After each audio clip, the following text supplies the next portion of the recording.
এই লোকের একটা দারুণ সুপার পাওয়ার আছে। সে যার শরীরে স্পর্শ করে তার শরীরে সেই বাস্তবে রূপান্তরিত হয়ে যায়।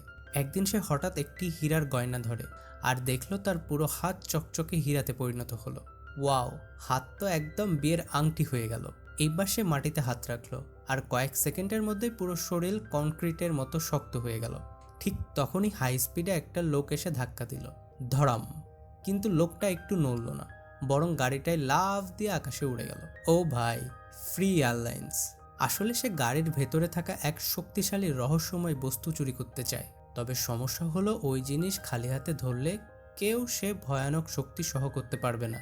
তাই বুদ্ধি করে সে গাড়ির টায়ার ছুঁড়ল, সঙ্গে সঙ্গে তার হাত রাবারে পরিণত হলো। ইয়ে হেরে রাবার বাবু! তারপর নিশ্চিন্তে সে রহস্যময় বস্তু তুলে নিল। কিন্তু বিপদ হলো সে জানেই না এই জিনিসটা আসলে কি করতে পারে। রেস্টুরেন্টে বসে সে যখন মজার মজার নাস্তা খাচ্ছিল তখন হঠাৎ খেয়াল করলো তার হাতে থেকে পাথরটি বের হচ্ছে। এটা কি হলো? হাতটা কি ধীরে ধীরে মেস্তা হয়ে যাচ্ছে? তবুও সে ভাবলো, আরে ধুর, আগে জিনিসটা বেচে কিছু টাকা কামাই। কিন্তু ঠিক তখনই এক পুলিশ অফিসার হাজির। কোনো কিছু বুঝে ওঠার আগে অফিসার সরাসরি তার মুখে গুলি ছুড়ল। কিন্তু লোকটা ঝটপট স্টিল ছুঁয়ে নিজের শরীরকে লোহার মতো শক্ত বানিয়ে ফেললো। গুলি তার মাথায় লেগে ঢং করে বাউন্স করে বেরিয়ে গেল। অফিসার তো অবাক হয়ে গেল, ভাই এ তো একদম বুলেট প্রুফ মাথা।